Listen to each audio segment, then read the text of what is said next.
Kde bolo, tam bolo, na jednej vysokej hore, ktorú naši dávni predkovia považovali za posvätnú, je miesto, na ktorom ľudia od nepamäti hľadajú pomoc a upokojenie.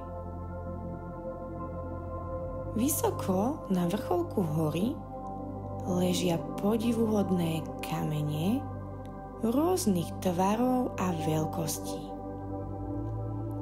Pred miliónmi a miliónmi rokov ich vyvrhla žeravá láva až zo samého vnútra zeme.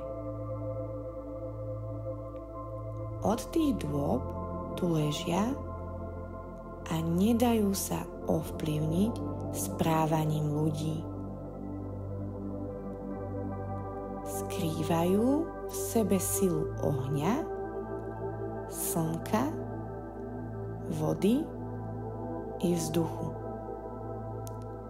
Preto sú považované za čarovné kamene, ktoré v sebe za milióny rokov nahromadili silu a energiu všetkých živlov.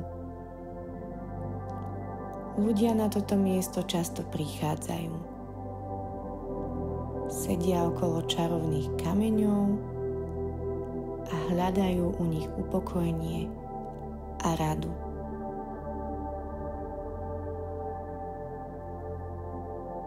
Tvoje myšlienky sa ukľudňujú, sú pokojné a kľudné.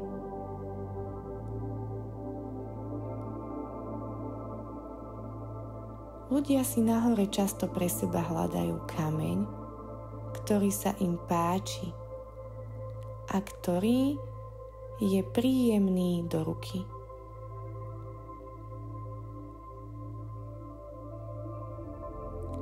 Berú jednotlivé kamene starostlivo do rúk a sústreďujú sa na to, čo cítia. Možno, že im ten ich čarovný kameň bude rozprávať svoj príbeh. Veď on má čo rozprávať.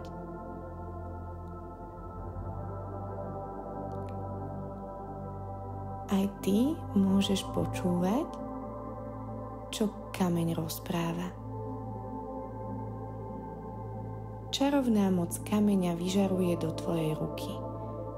Cíti ju celé telo aj duša.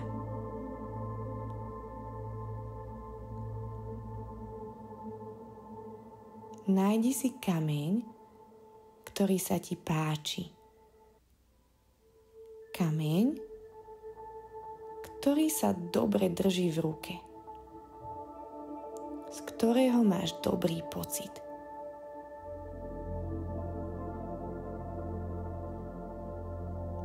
Aj ty môžeš cítiť, aký je príjemný.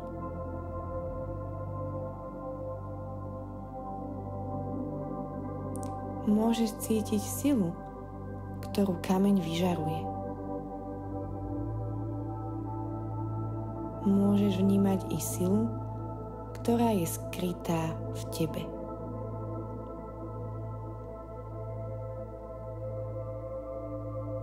Môžeš veľmi dobre cítiť všetku svoju silu a energiu. Cítiš sa skvelo, pokojne a uvoľnene.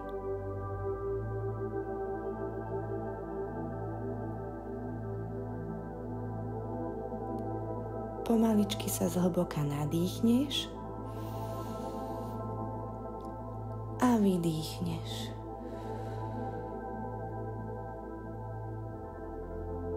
Môžeš pomalým tempom ponaťahovať svoje ruky,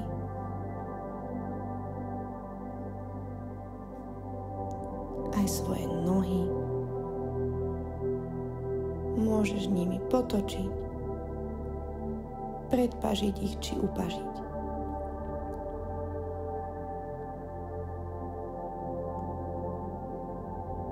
Teraz si môžeš pošúchať svoje dlane